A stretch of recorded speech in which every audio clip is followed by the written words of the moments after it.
श्रीमान् वेङ्कटनाथार्य कवितार्किककेसरी वेदान्ताचार्यवर्यो मे सन्निधत्तां सदा हृदि पद्मापते स्थितिपदेन विपच्यमानम् पश्यन्त्विह प्रपदनप्रवणा महान्तः मद्वाक्यसंवलितमप्यजहत्स्वभावम् मान्यं यतीश्वरमहानससम्प्रदायम् दीपस्त्वमेव जगतां दयिता रुचिस्ते दीर्घं तमः प्रतिनिवर्त्यमिदं युवाभ्यां स्तव्यं स्तव प्रियमतः शरणोक्तिवश्यं स्तोतुं भवन्तमभिलष्यति जन्तुरेषः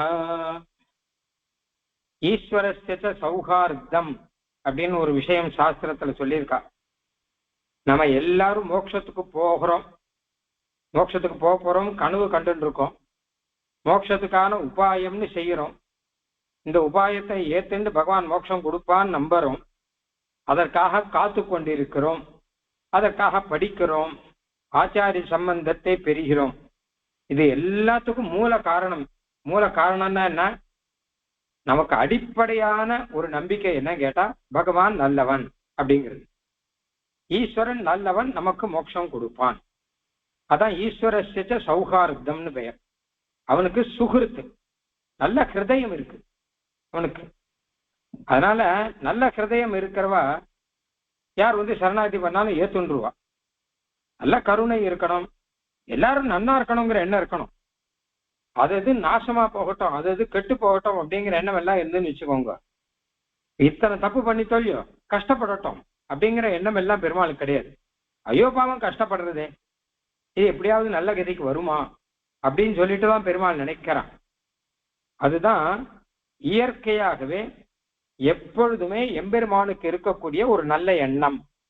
அததான் சௌஹார்தம்னு சொல்ற. அதை பத்தி தான் விசேஷமா இப்போ 2 ஸ்லோகத்துல பார்த்தோம். அதுல பகவான் சௌஹார்தத்தினாலே செய்யக்கூடிய 2 விஷயம். முதல்ல என்ன கேட்டா, சிருஷ்டி பண்றதே அதுக்காக தான்.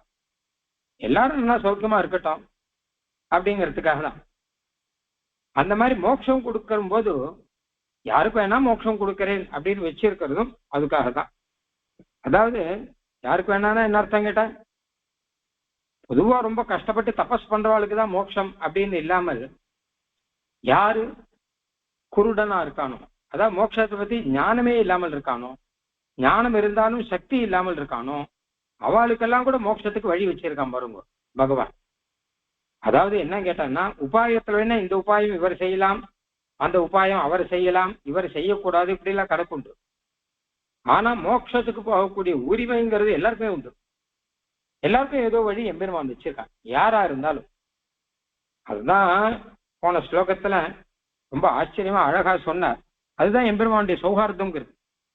எல்லாரும் மோட்சத்துக்கு வரணும் தான் பெருமாள் நினைக்கிறார். இவா வரணும் வரக்கூடாது அப்படின்லாம் நினைக்கிறது கிடையாது. அதனால்தான் போன ஸ்லோகத்துல என்ன சொன்னார்னா, குருடனா இருக்கிறவன், முடவனா இருக்கிறவன், ஒரு பாதையில நடக்க முடியாதவா, குருடனால நடக்க முடியாது ஏன்னா கண்ணு தெரியாது, முடவனால நடக்க முடியாது ஏன்னா கால் கிடையாது, வயசானவனால் நடக்க முடியாது ஏன்னா அசக்தி, ரொம்ப சின்ன குழந்தையினால நடக்க முடியாது ஏன்னு கேட்டா அதுக்கு இன்னும் சக்தி வரல. அந்த மாதிரி மோட்ச உபாயத்துல இப்படியெல்லாம் நிறைய பேர் இருப்பான். கர்மயோகம், ஞானயோகம், பக்தியோகம் எல்லாம் தெரியாது அப்படின்னு சில பேர், தெரிஞ்சாலும் செய்ய முடியாது அப்படின்னு சில பேர், எல்லாம் செய்யறதுக்கு ட்ரை பண்ணி பார்த்து வயசாயிடுத்து, கடைசியில இனிமே நடக்காது அப்படிங்கிற நிலையில இருக்கிறவா, இல்ல எதுக்குமே தெரிஞ்சுக்கிறதுக்கு கூட வாய்ப்பு இல்லாமல் சின்ன குழந்தையா இருக்கிறவா, இப்படி எல்லாம் இருக்கா. எல்லாரையும் மோட்ச வழியில அழிச்சுன்னு போறான். ஒரு பாதையில இப்படி நடந்து போறவா நிறைய பேர் இருப்பா இல்லையா. குருடன் இருக்கான், முடவன் இருக்கான்.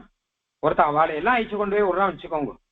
குருடனா இருந்தா கையை பிடிச்சு அழிச்சு கொண்டு போய் விடுறான், முடவனா இருந்தா தோல்ல தூக்கின்னு போய் அவனை கொண்டு போய் விடுறான், வயசானவா இருந்தா அவருக்கு என்ன சகாயம் பண்ணுவோம் அதை பண்ணி கொண்டு விடுறான், குழந்தையா இருந்தா குழந்தைய நான் எடுத்துக்கிறேன்னு சொல்லி எடுத்து கொண்டு விடுறான். இப்படி ஒருத்தர் இருந்தாருன்னா, இங்க என்ன அங்க கொண்டு போய் விடுறதுக்குன்னு ஒருத்தர் இருந்தாருன்னா எல்லாரும் ஆனந்தமா போவா இல்லையா. அந்த மாதிரி நமக்கு பகவான் இருக்கான். ஏன்னா எல்லாரையும் எப்படியாவது கடை தேற்றி எல்லாரையும் எப்படியாவது மோட்ச பாதையில ஈஸ்வரன் போய் அந்த பக்கம் கொண்டு விட்டுடணும் அப்படின்னு தான் பெருமானுடைய எண்ணம். அதனால்தான் எம்பெருமானுக்கு அந்த நல்ல எண்ணம் இருக்கிற அப்படின்னால்தான் குருடன் கூட போக முடியுது. ஏன்னா இப்படி நல்ல எண்ணத்துல ஒருத்தர் இல்லைன்னு வச்சுக்கோங்க, குருடனோ முடவனோ இல்ல வயசானோனோ இவெல்லாம் அந்த பக்கம் போகவே முடியாது. ஆனா நம்ம எல்லாரும் போயின்னு இருக்கோம். நம்மெல்லாம் என்ன கேட்டா குருடனா முடவனானா ரெண்டும் தான். ஏன்னா ஞானமும் கிடையாது, சக்தியும் கிடையாது, எதுவும் கிடையாது. நம்மத்துல இருக்க சின்ன குழந்தைகளுக்கெல்லாம் கூட மோட்சம் உண்டு அப்படின்னு இருக்கு. இப்படிலாம் பார்க்கிறோம். அதனால எல்லாருக்கும் பொதுவாக கண்ணு தெரிஞ்சாதான் மோட்சம் அப்படின்னோ கால் இருந்தாதான் மோட்சம்னோ அப்படிலாம் வைக்கலையே பெருமாள். சர்வாதிகாரம் சொல்லிட்டார். மொத்த பேருக்கும் மோட்சத்துல அதிகாரம் உண்டு அப்படின்னு. அது எம்பெருமானுடைய ஒரு நல்ல எண்ணத்தை குறிக்கிறது அப்படின்னு ஆச்சு. அடுத்ததாக இப்ப அடுத்த ஸ்லோகம் நம்ம பார்க்க போறோம். 16வது ஸ்லோகம். இதுல அதே சௌகார்தத்தினால பகவான் என்ன பண்றா, அந்த உபாயம் மோட்சத்துக்கான உபாயம் கூட நீங்க எப்படி சௌரியமோ அப்படி பண்ணுங்கோ, நான் உங்களோட மோட்சத்துக்கு கூட்டு போறேங்கிறான். அதான் பெருமாள் பொறுத்த வரைக்கும் ஒரு விஷயம் வச்சுட்டு இருக்கா, யார் உபாயம் பண்ணாலும் அவளுக்கு தான் மோட்சம் அப்படிங்கிறது. வைஷமியம் வராமல் இருக்கணுங்கிறதுக்காக நம்ம ஏதாவது உபாயம் பண்ணா அதே சாக்கா வச்சுன்னு மோக்கம் கொடுத்துடலாம் அப்படின்னு பார்க்கலாம். அது நல்லது. ஆனால் அந்த சாக்கா இருக்கிறது ரொம்ப கஷ்டமா இருக்குன்னா அதுல கூட எல்லாரையும் கூட்டின்னு போனோம்னு எண்ணம். அதனால முதல்ல இதை பாருங்கோ, பக்தி யோகம் பண்ணி பாருங்கோ. பக்தி யோகம் இல்லாட்டா சரணாகதி பண்ணுங்கோ. இப்படி சரணாகதி உங்களால பண்ண முடியலன்னா உக்தி நிஷ்டான மந்திரத்தை சொல்லுங்க, ஆச்சாரியன் சொல்ற மாதிரியே. அதுவும் முடியலன்னா ஆச்சாரியன்ட்டே நீங்க பண்ணிக்கோங்க, அவர் பார்த்துப்பார், நீங்க ஒன்றும் பண்ணுவா. இப்படியெல்லாம் ஏற்பாடு பண்ணி வச்சிருக்கான். என்ன கேட்டான்னா எல்லாருக்கும் கொடுக்கணும் அப்படின்னு அனுகிரகத்தினால்தான். அதனால்தான் பலவிதமான பிரணாமங்கள். இப்போ சரணாகதி மட்டும் இல்லை, சரணாகதியிலே எத்தனை விதம் இருக்கு. சரணாகதி மட்டும் இல்லை, பக்தி யோகத்திலே 32 விதம் இருக்கு. ஏதாவது ஒண்ணு பண்ணுங்க, நான் மோட்சம் கொடுத்துட்றேன் இப்படிதான்ங்கிறது கிடையாது. பிரணாமம் அதிலே பல விதம் இருக்கு. கீழே விழுந்து தண்டன் சமர்ப்பிக்கிறானா, இல்ல பஞ்சாங்க பிரணாமா அப்படியெல்லாம் இருக்கும் இல்லையோ. மொத்தமா கீழ் விழுந்து சேவிக்கிறானா, இல்ல முதுக மாத்திரம் வந்து சேவிக்கிறானா, இல்ல வெறும தலையை குனிகிறானா, ஏதோ ஒண்ணு இருக்கும். எது வேணாலும் பலன் உண்டு. இத்தனை ஏற்பாடு பண்ணி வச்சிருக்கிறதே எல்லாருக்கும் அனுகிரகம் வரணும் அப்படிங்கிற எண்ணத்தினாலதான் இந்த உபாயமே இப்படி பலவிதமாக பெருமாள் ஏற்பாடு பண்ணி வச்சிருக்கானா. இந்த சரணாகதியில பலவிதம் இருக்கு, பிரணாமத்திலே பலவிதம் இருக்கு. விஷ்ணு சஹஸ்ரநாமம் இருக்கு இல்லையா, 1000 திருநாமம் பெருமாளுக்கு. முதல்ல சஹஸ்ரநாமத்தில் விஷ்ணு சஹஸ்ரநாமம் தான் முதல்ல வந்தது. ஏன்னா மகாபாரதத்துல இருக்கு. அதுக்கப்புறம் பிற தேவர்களுக்கெல்லாம் வாவா சஹஸ்ரநாமம் பண்ணிக்கிறா. இந்த விஷ்ணு சஹஸ்ரநாமத்துல பெருமாளுக்கு 1000 நாமம் எதுக்குன்னு ஒரு கேள்வி இருந்தது. ஏன்னா ஒரு நாமம் அந்த நாமத்தை சொன்னா போறோம், ஸ்ரீராமா அப்படின்னு சொன்னா போறோம். 1000 நாமம் எதுக்கு? அப்ப 1000 நாமம் சொன்னாதான் ரட்சிப்பானா பெருமாள்னா? அப்படி கிடையாது. சோகம் ஏகேன ஸ்லோகேன ஸ்துதாகன்னு சொல்ல ஒரு நாமம் சொன்னாலே ரட்சிப்பா. அப்ப அந்த ஒரு நாமத்தை சொன்னா பொறுமை இல்லையோ. எதுக்கு 1000 சொல்றாருன்னா, இந்த 1000த்துல எந்த ஒண்ணு சொன்னாலும் ரட்சிப்பா அப்படின்னு. அது எதுக்காக அப்படின்னு கேட்டா, பெருமாள் 1000 வழி வச்சிருக்கார். நீ ஏதாவது ஒரு வழி வாயன், உனக்கு பிடிச்ச நாமம், உனக்கு வாயில எந்த நாமம் வருமோ அந்த நாமம். சில நாமங்கள்லாம் கஷ்டம், வாயில வராது. எது வாயில வருமோ, எது உனக்கு பிடிச்சிருக்கோ அது ஏதாவது ஒரு நாமத்தை சொன்னா உடனே ரட்சிக்கலாம். அதான் ஆழ்வார் சொல்ற, 1000 உலகேழிக்கும் பேராயிரமுடைய பிரான். ஒரு 1000 முறையில உலகத்தை காப்பாற்றணும்னு நினைச்சா நான் பெருமாள். ஒரு நாமத்தை சொன்னாதான் காப்பாத்தணும்னா அப்ப ஒரு முறையில காப்பாத்துறது ஆகும். விஷ்ணு சஹஸ்ரம் தானே பேர். அதனால விஷ்ணுன்னு திருநாமத்தை சொன்னாதான் நான் காப்பாத்துவேன் அப்படின்னா ஒரு முறையில காப்பாத்துவேன்னு அர்த்தம். ஆனா பெருமாள் பார்த்தா ஒரு முறையில காப்பாத்துவேன்னு இருக்கக்கூடாது, 1000 முறையில நான் ரட்சிப்பேன்னு இருக்கணும். அதனால 1000 திருநாமத்தை வச்சுட்டான். அதான் ஆழ்வார் சொல்ற, பேரும் ஓர் 1000த்துள் ஒன்று நீர் பேசுமினே. 1000த்துல ஏதாவது ஒண்ணு சொல்லுங்க, ஏதாவது ஒரு திருநாமத்தை சொல்லுங்க அப்படிங்கிற. ஆகையனால பெருமாள் இப்படி 1000 வழி வச்சது, 1000 திருநாமம் வச்சது எதுக்காக கேட்டா 1000 விதமா ரட்சிக்கணுங்கிறதுக்காக. அந்த மாதிரி பாருங்க, பக்தி யோகம்லாம் பண்ண முடியாதவன் சரணாகதி பண்றான் இல்லையா, அதுலயே பல விதம் இருக்கு. உபாயம்னு எடுத்துட்டோம்னா பொதுவாக உபாயத்திலே ஒரே ஒரு உபாயம் தான், இதை பண்ணினா மோட்சம் அப்படின்னு சொல்லல. அதிலே பல விதம் இருக்கு. பக்தி பிரபத்தி ரதவா பகவன் ததுக்தி தன் நிஷ்ட சம்ஸ்ரய இதீவ விகல்பியமானம் யத்கிஞ்சிதேகம் உபபாதயதா த்வயைவ த்ராதாஸ்தரந்த்யவசரே பவினோ பவாப்திம். ஒன்னு பக்தி யோகம், அது இல்லாட்டா பிரபத்தி, அது இல்லாட்டா உக்தி நிஷ்டா, அது இல்லாட்டா ஆச்சாரிய நிஷ்டா, இதெல்லாம் ஏதா ஒண்ணு, இது எல்லாம் பண்ணணும் இல்ல, இதுல ஏதா ஒண்ணு பண்ணுங்க போறோங்கிற. பக்திஹி பிரபத்திஹி அதுவா பகவன்னு ததுக்திஹி, பகவான்னு கூப்பிடுறார். பகவானே நீ ஒரு வழி வச்சா பரவாயில்ல, பக்தி யோகம் அது முடியாட்டா பிரபத்தி, அதுவும் தானே செய்ய முடியாட்டா உக்தி, தன் நிஷ்ட சம்சய அதுவும் செய்யல அப்படின்னு வச்சுக்கோங்க. தன் நிஷ்ட சம்சய, யாரு பகவத் நிஷ்டாலா இருக்காளோ ஆச்சாரியால், அவள் ஆசிரிச்சிருப்பது. இதீவ விகல்பியமானம், இதுல ஏதாவது ஒண்ணு பண்ணா போறோம்னு சொல்லிருக்கான். இத்தனையும் மரணம் இல்லை. எத்கிஞ்சதேகம் உபபாதயதா, ஏதா ஒண்ணு இதை எடுத்துட்டா போறோம். உத்வயைவ, உடனே பெருமாள் வந்து ஆஹா உபாயம் பண்ணிட்டானே அப்படின்னு அதை ஏற்றுக்கொள்கிறான். அப்போ திராதாஸ்தரந்தி அவசரே பவினோ பவாப்திம், பவினா சம்சாரிகள் இந்த பவாப்தி சம்சார கடலை கடக்கிறார்கள். ஏன்னா பவதைவ திராதாக துவைவ திராதாக, உன்னாலே ரக்ஷ பெற்று அவர்கள் சம்சார மண்டலத்தை சம்சார சமுத்திரத்தை கடக்கிறார்கள் அப்படின்னு அர்த்தம். ஏதாவது ஒண்ணு ஒரு உபாயம் பண்ணா கூட அதை ஏற்றுக்கொண்டு எம்பெருமான் அந்த சம்சாரத்தை கடக்க வைக்கிறான். இங்கே எத்கிஞ்சிதேகம் உபபாதயதான்னா விளக்குகிறன்னு அர்த்தம். இத்தனை சொல்லி இதுல ஏதாவது ஒண்ணு பண்ணுங்கன்னு சொல்லிருக்கான் பெருமாள். அதனால் அப்படிப்பட்ட எம்பெருமானுடைய அந்த சௌஹார்தம், எம்பெருமானுடைய சௌஹார்தம் இருக்கவே தானே இத்தனை வழி வச்சிருக்கான். இத்தனை வழி வச்சு இதுல ஏதாவது ஒண்ணு பண்ணுங்க போறோம் அப்படின்னு சொல்லியிருக்காங்க. ஆக அவனுடைய சௌஹார்தத்துக்கு இது அடுத்த ஒரு உதாரணம். அந்த சௌஹார்த பலனாக ஏதாவது ஒண்ணு பண்ணியே நாம சம்சாரத்தை கடந்து மோட்சத்துக்கு போயிடலாம் அப்படின்னு ஆயிடுது. பக்திஹி பிரபத்திஹி, முதல்து பக்தி, பக்தி யோகம். அது பண்ண முடியாட்டா அடுத்து ரெண்டாவது பிரபத்தி. அதுவா அல்லது பகவன் பகவானே, அடுத்து மூணாவது ததுக்திஹி, அந்த மந்திரத்தை சொல்லுதல். இவனுக்கு சரியா அங்க பஞ்சங்கங்களோட பிரபத்தி எல்லாம் எப்படி பண்ணணும்னு தெரியாது, ஆனா மந்திரம் மாத்திரம் சொல்ல தெரியும். மந்திரத்தை சொன்னா பெருமாள் ரட்சிப்பான்னு ஒரு விசுவாசம், அதனால மந்திரத்தை சொல்றான், துவய மந்திரத்தை.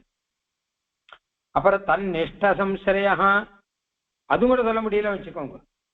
அப்போ யார் வந்து அந்த மந்திர நிஷ்டாலா இருக்காளோ, இல்ல சரணாகதி நிஷ்டாலா இருக்காளோ, சரணாகதி உபாயத்தை செஞ்சுட்டு இருக்காளோன்னு அர்த்தம், அவளை ஆசிரிக்கிறான். அப்போ அவ போய் இவனுக்காக மறுபடியும் செய்வா. அவ பக்தி பிரபத்திர் அதுவா பகவன் ததுக்தி தன் நிஷ்ட சம்சய இதீவ விகல்பியமானம், இப்படியாக விகல்பியமானம் பலவிதமாக பிரிந்து அதுல எதா ஒண்ணு பண்ணா போறோம் இருக்கிறதுக்கு விகல்பம். எத்கிஞ்சிதேகம் உபபாதயதா, இதுல எதா ஒண்ணு பண்ணா போறோம் அப்படின்னு உபபாதனம் பண்றான், விளக்குகிறான் பெருமாள். துவைவ திராதாக, அப்படிப்பட்ட பெருமாளாலே திராதாக ரட்சணம் பெற்றவர்கள். தரந்தி அவசரே பவினோ பவாத்திம், அவெல்லாம் ஒரு சமயத்துல இந்த பவாத்தியம் சம்சார கடலே தாண்டி போறான், தாண்டிடுவான்னு அர்த்தம். அவசரனா ஒரு காலத்துல, அவளுக்கு ஒரு காலம் வரும், அந்த காலத்துல சம்சாரத்தை தாண்டிடுவார்கள்.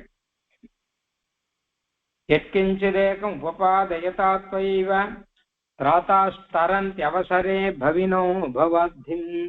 எப்போ அந்த காலம் வரும் பெருமாளுக்கு தெரியும். அந்த காலத்துல அவளும் சம்சார கடலை தாண்டி போய் விடுகிறார்கள் அப்படின்னு இருக்கு. இல்ல பிரபத்தி யோகம், பக்தி யோகம் பண்ணாட்டா சரணாகதி அப்படின்னு இருக்கு. இந்த சரணாகதிங்கிறது தானே செய்யற சரணாகதி, ஸ்வனிஷ்டாங்கிறது. அப்படி தானே செய்யறதுக்கு துப்பில்லாதவன் தான் ததுக்திஹி, சரணாகதி மந்திரத்தை ஆச்சாரியன் மூலமாக கேட்டு உபதேசம் ஆகிட்டு அதை சொல்றான் அப்படின்னு உக்தி நிஷ்டா அப்படின்னு பெயர். அப்புறம் தன்னிஷ்ட சம்சய, தன்னிஷ்ட அப்படின்னா அந்த பகவானிடத்திலே பக்தி யோகம்லாம் யார் இல்ல பிரபத்தி யார் பண்றானோ அவனை ஆசிரித்து இருத்தல் அப்படின்னு வரும். இப்படி 4 விதமாக பெருமாள் வந்து வழி வச்சிருக்காங்க அப்படின்னு ஆச்சு. பக்தி பிரபத்தி ரதவா பகவன் ததுக்தி தன்னிஷ்ட சம்சய இதீவ விகல்பியமானம் யத்கிஞ்சிதேகம் உபபாதயதாஸ்த்வைவ திராதாஸ்தரந்தி அவசரே பவினோ பவாப்திம். பக்தியா பரமையா வாபி பிரபத்தியா வா மகாமதேன்னு சாஸ்திரம் சொல்றது. கண்ணனே சொல்றான், என்ன பக்தினால அடைய முடியும், இல்லை பிரபத்தினால அடைய முடியும் அப்படின்னு சொல்லிட்டு. அதனால பக்தி யோகம் பண்றவாளுக்கு அது, அது இல்லாதவாளுக்கு பிரபத்தி. அப்புறம் உக்தி நிஷ்டா ஆச்சார நிஷ்டான்னு ரெண்டு இருக்கு. இதனுடைய விவரணங்கள்லாம் முன்னாடியே வந்திருக்கு. உபாய விபாகத்துல நம்ம பார்த்திருக்கோம். உக்தி நிஷ்டானா என்ன, யாருக்கு அது, ஆச்சார நிஷ்டானா என்ன அப்படின்னு சொல்லிட்டு. அப்புறம் எத்கிஞ்சித் ஏக தன்னிஷ்ட சம்சயா அப்படின்னா அந்த பகவான் நிஷ்டாலா இருக்கிறோம் அல்லது பக்தி நிஷ்டானா இருக்கிற மகான் ஆச்சாரியன் அவரை ஆசிரியிக்கிறது அப்படின்னு அர்த்தம். இந்த மாதிரி விகல்பம் பண்ணிருக்கார். இதுல அந்த ஆச்சாரிய நிஷ்டையை தேர்ந்தெடுக்கிறான். திராதாஸ்தரந்த் அவசரே பவினோ பவாத்தியம், அப்படி இருக்கிறவன் இந்த சம்சார கடலை தாண்டி போய்விடுவான் அப்படின்னு அர்த்தம்.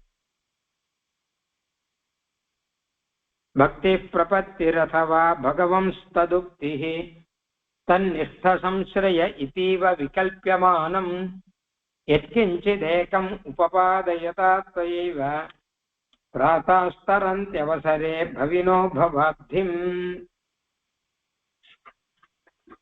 அடுத்த ஸ்லோகம். நானாவிதைரகபடைः அஜகத் ஸ்வபாவைः அப்ராகிருதைர்நிஜவிகாரவசேன சித்தைः ஆத்மீயரக்ஷண விபக்ஷ விநாசனார்த்தைः சம்ஸ்தாபயஸ்ய நகஜன்மபிராத்ய தர்மம். இது ரொம்ப ஆச்சரியமான ஒரு விஷயம். பெருமாள் தான் ஜெகத்தை எல்லாம் சிருஷ்டிக்கிறார். ஏன்னா சௌஹார்தத்தினாலே, நல்ல ஹிருதயம் இருக்கு அப்படின்னால ஜெகத்தை எல்லாம் சிருஷ்டிக்கிறார்.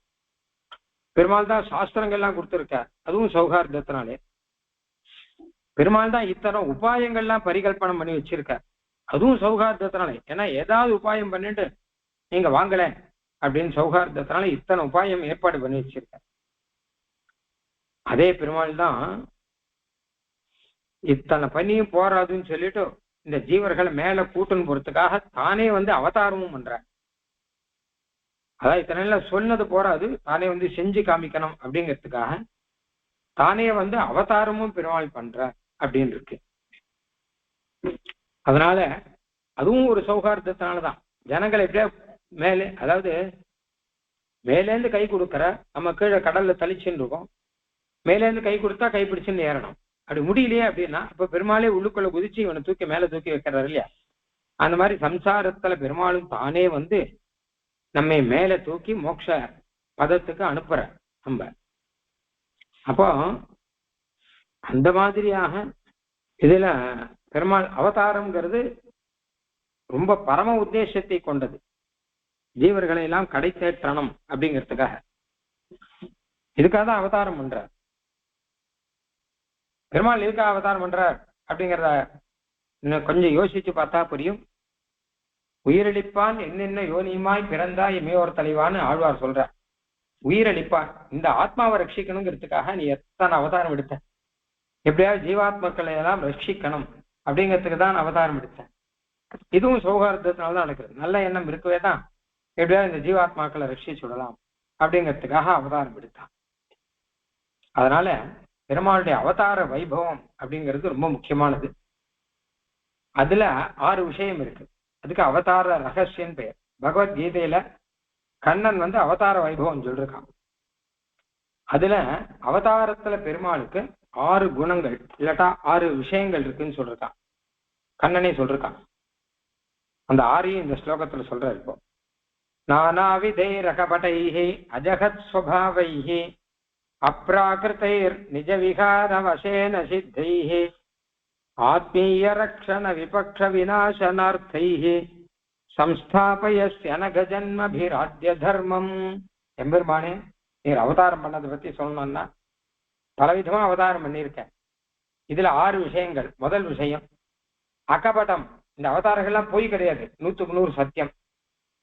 2வது அஜகத் சுபாவம். இந்த அவதாரங்கள்ல பெருமாள் தன் சுபாவத்தை விடமாட்டான். அதாவது அவன் சர்வஜன் சர்வசக்தி அப்படிங்கிறது மாறவே மாறாது. சர்வஜன் தான், சர்வசக்தி தான், சர்வேஸ்வரன் தான். 3வது அப்ராகிருதைஹி. அவதார திருமேனிங்கிறது நம்மளை போட பிராகிருதமான திருமேனி கிடையாது, அப்ராகிருதமான திருமேனி. 4வது நிஜ விகார வசேன சித்தைஹி. ஒரு லீலையினாலே இதை ஏற்பாடு பண்ணியிருக்கான். இந்த அவதாரங்கள்லாம் வருதுன்னு வச்சுருக்கான். ஏன்னா நம்மளை உத்தரணம் பண்ணணும் அப்படிங்கிறதுக்காக நிஜ விகார வசேன தன்னுடைய ஒரு லீலையினுடைய வசமாக இந்த ஜன்மங்கள் அவதாரங்கள்லாம் எடுக்கிறான். ஆத்மீய ரக்ஷண விபக்ஷ விநாசனார்த்தை, தன்னை ரட்சிச்சுக்கணும், தன்னை சேர்ந்தவாள்லாம் ரட்சப்படணும், எதிராளி எல்லாம் ஒழியணும். இதுக்காக தான் அவதாரம் எடுக்கிறது. இப்போ ஆத்மீய ரட்சணம், தன்னை சேர்ந்தவாளுக்கு ரட்சணம், விபக்ஷ விநாசனார்த்தை, விபக்ஷன சத்ரு பட்சத்தை விநாசனம் பண்ணணும், அதுக்காக அவதாரம் பண்ற. அப்புறம் சம்ஸ்தாபயஸ்ய அனக ஜன்மபிஹி, அனகமான ஜென்மா ஒரு பிறப்பு பகவானுக்கு இருக்கு, அதான் நம்மளை போல பிறப்பெல்லாம் கிடையாது அப்படின்னு அர்த்தம். ஆக இப்படிப்பட்ட அவதாரங்களை எடுத்து ஆத்திய தர்மம் க்ஷபயசி, முதல் தர்மத்தை சம்ஸ்தாபயசி, முதல் தர்மத்தை ஸ்தாபனம் பண்ற பெருமாள். சம்ஸ்தாபயசி அனக ஜன்மபிஹி ஆத்திய தர்மம், பல ஜென்மம் ராமகிருஷ்ணாதி அவதாரங்கள்லாம் எடுத்தா எல்லாத்துலயும் ஆத்திய தர்மம், முதல் தர்மம், கலியுகத்தினுடைய தர்மம், நல்ல தர்மம், அதைத்தான் ஸ்தாபனம் பண்ற. ஆக இதுல அவதார ரகசியம் சொல்லியிருக்கார் இந்த ஸ்லோகத்தில். இது எதுக்கு இங்க சொன்னான்னு கேட்டா, பெருமாளுடைய சௌஹார்தம் வருங்கோ. நமக்கெல்லாம் மோட்ச உபாயத்தை காமிச்சுட்டு நிறுத்தல, மோட்ச உபாயம் செய்ய வைக்கிற பெருமாளே, அதை பத்தி சொல்றது. பெருமாள் அதுக்காக ஆச்சாரியனா வராராம். நானாவிதைஹி, பல விதமான அவதாரங்கள், அகபட்டைஹி, இதெல்லாம் ஏமாத்து வேலை இல்லை. சில பேர் அவதாரங்கள்லாம் ஏமாத்து வேலையில எழுதி வச்சிருக்கா. ஏமாத்து வேலை இல்லை, சத்தியம் இல்லை. ராமன் கிருஷ்ணன் எல்லாமே சத்தியம். அஜகத் ஸ்வபாவைஹி, ரெண்டாவது என்ன கேட்டான்னா, பெருமாள் தன்னுடைய சுபாவத்தை விட்டு கொடுக்க மாட்டான். அவதாரம் ஆச்சே, இறங்கியாச்சே, அதான் ஞான சக்தி எல்லாம் குறையுமா அப்படின்னா எதுவும் குறையாது. தன் சுபாவத்தை விடாமல் அவதாரம் பண்றான். மூணாவது அப்ராகிருதைஹி, அந்த அவதார திருமேனிங்கிறது அப்ராகிருதம், பிராகிருதம் இல்லை, பிரகிருத்திலேருந்து வந்தது கிடையாது. நிஜ விகார வசேன சித்தைஹி, பெருமாளுடைய விகாரத்தினால வந்திருக்கு. இதெல்லாம் சங்கல்பம்னு அர்த்தம் வச்சுப்போம். பெருமாளுடைய சங்கல்பத்தினால இத்தனையும் வந்திருக்கு. சம்ஸ்தாபய சனக ஜன்மபிஹி ஆத்திய தர்மம், அப்படியாக இந்த சம்ஸ்தாபனம் பண்ணி ஆத்திய தர்மம் பிரத்யேக தர்மத்தை ஸ்தாபிக்கிறார். அதான் எதா எதாகி தர்மஸ்யான் பகவத்கீதையில் வரும். எப்ப தர்மம் தொலைகிறதோ அப்ப நான் அவதாரம் பண்றேன். இந்த மாதிரி இப்ப தர்மங்கள்லாம் தொலைஞ்சு போகும்போது பெருமாள் மறுபடியும் வந்து அவதாரம் பண்ணி இதை சம்ஸ்தாபனம் பண்ண போற அப்படின்னு அர்த்தம். நானாவிதைஹி அகபட்டைஹி அஜகத் சுபாவைஹி அப்ராகிருதைர் நிஜ விகார வசேன சித்தைஹி ஆத்மீய ரக்ஷண விபக்ஷ விநாசனார்த்தைஹி சம்ஸ்தாபயஸ்ய அனக ஜன்மபிராத்ய தர்மம். இந்த ஸ்லோகத்துல அவதார ரகசியம் மொத்தமும் வந்திருக்கு. அதாவது பெருமாளுடைய அவதாரத்துல என்னென்ன ரகசியமோ அதெல்லாம் இந்த ஸ்லோகத்தில் வெளிப்படுத்தியிருக்கார். ஆனால் மான் தோகை அப்படிங்கிறது இழப்பம், ஆனா மான் அழகுன்னு ஒன்று சொல்லிருக்கார்.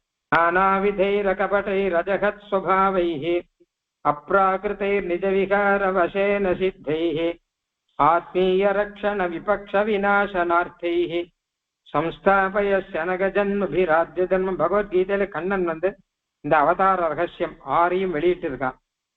அது ஒரு ஸ்லோகத்துல சுருக்கமா சொல்லுவா. அவதாரஸ்ய சத்தியத்துவம், அவதாரம் பொய் இல்லை, கபடம் இல்லை, சத்தியம். இரண்டாவது, எம்பெருமான் தன்னுடைய சக்தி ஞானம் குறைவில்லாமல் இருக்கான்.